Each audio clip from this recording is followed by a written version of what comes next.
What's going on, Walking Dead family? I'm the Viking, and this is my review and thoughts for Season 2 of The Walking Dead World Beyond, Episode 1.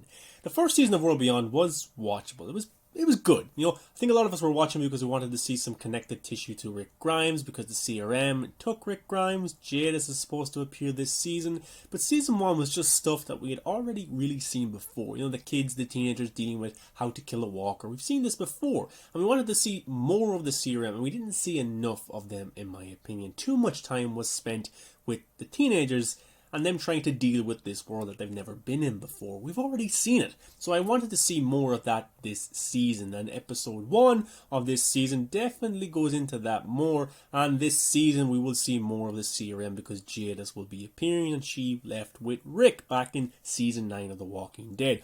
So this is the last season of Walking Dead World Beyond, and hopefully it sets up the Rick Grimes movies. Now we open up with a flashback, Omaha City, where we see the CRM absolutely wiping out a population of 100,000 people.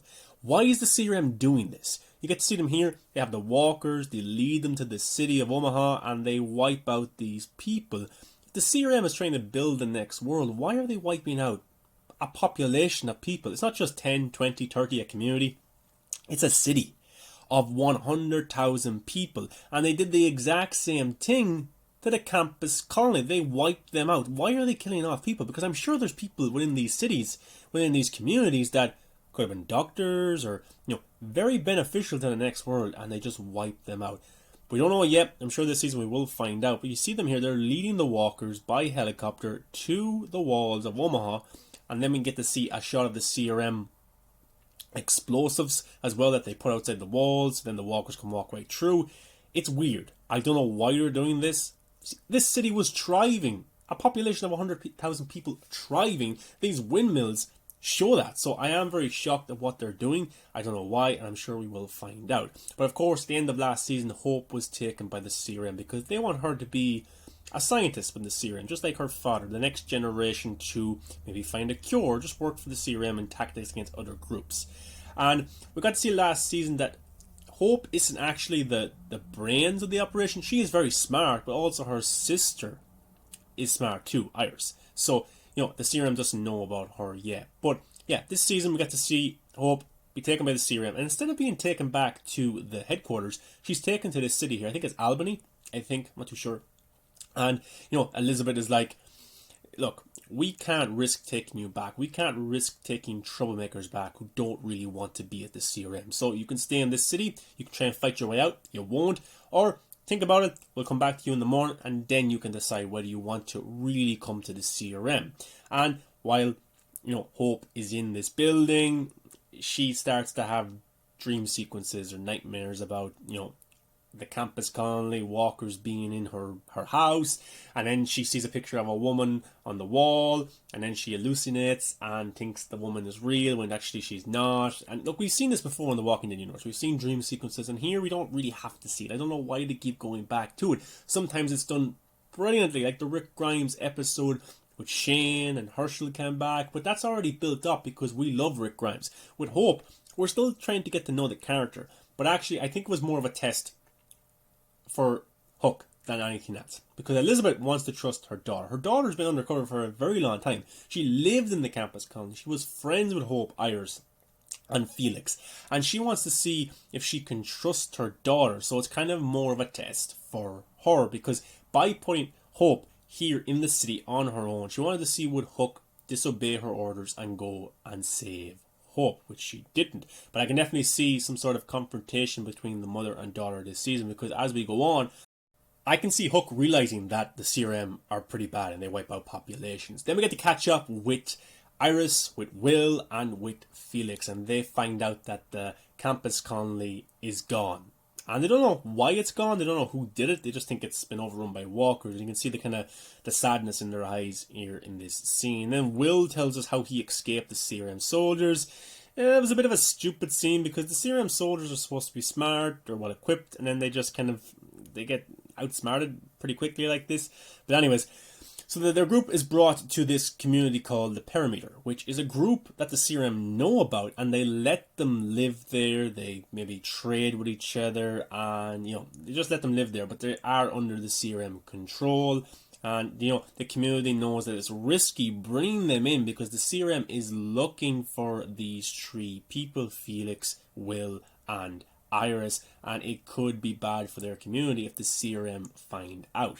But anyways, they get to stay in this community for a little while anyways, and Iris gets to sleep in a bed, something that she has not been able to do because the last while she's been out on the road trying to get to her father, taking on walkers, and she's really developed as a character. Then we get some love scenes here with Will and Felix. Them two are very happy to see each other again, which is great. But then you have Dr. Leo Bennett, who is confronting Elizabeth because he wants to know where his daughters are at. And you remember last season, the CRM went through this big, massive effort to get Hope to the CRM by putting Hook undercover, and then she brought them across the country.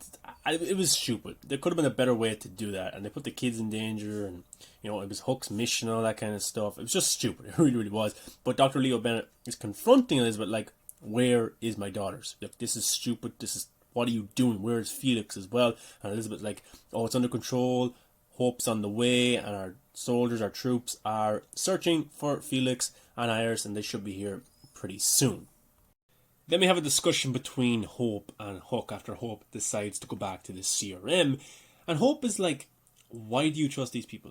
These are bad people. And Hook is saying, look at the way we've treated you and your father. This is the safest place in the world. But I think Hook will go on a journey this season where she realizes that the CRM and her mother are pretty bad people and maybe end up turning on them.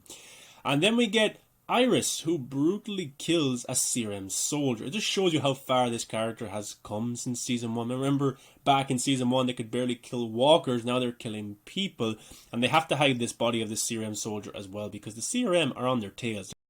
They're looking for Iris and Will and Felix. So they have to hide this body, because then they will find it and they'll know that they're in this kind of location. So look, and then also in this episode we get Iris getting kind of visions as well. Why is everybody getting dream visions or stuff like that? She sees the CRM as disguising themselves as walkers going into communities to take them out, which could be true because Iris is pretty smart, so maybe she's figured out some things about the CRM soldiers and what they're doing. But like, everyone seems to have a vision of some sort or a dream sequence. I'm sick of that, to be honest. Sometimes it works really well, like Michonne and Rick in The Walking Dead, the main show, but here we don't have to see that every single time. But overall, guys, I thought this was a solid opening to the season. It wasn't amazing, it wasn't fantastic, it was a watchable episode. Episode 2 is way better, which I will review tomorrow. I'm a week behind because of stuff that's going on in personal life, but anyways, I'll still review the episodes. But yeah, I just thought it was a solid start. I'm looking forward to seeing more of the CRM location, what they're up to, the experiments, to see why they want Hope so much, what she will be doing, and also what Jadis has been doing the last number of years since she left The Walking Dead in season 9. I'm very interested to see that. So hopefully this season the pacing gets a little bit better and we get to see more of the CRM and maybe setting up the Rick Grimes movies, and maybe something that Rick will inherit, like an army or a piece of information that he will use against the CRM in the future in maybe a war. But as always, guys, what's your thoughts on this opening episode for The Walking Dead World Beyond Season 2? Pretty good, not amazing, so hopefully it gets better as we go on. Don't forget to subscribe to the channel for all the latest Walking Dead news, reviews, theories, all that kind of good stuff. Come follow me at Movies That Matter on all my social media accounts. Really appreciate it, guys. Enjoy, and I'll see you in the next video.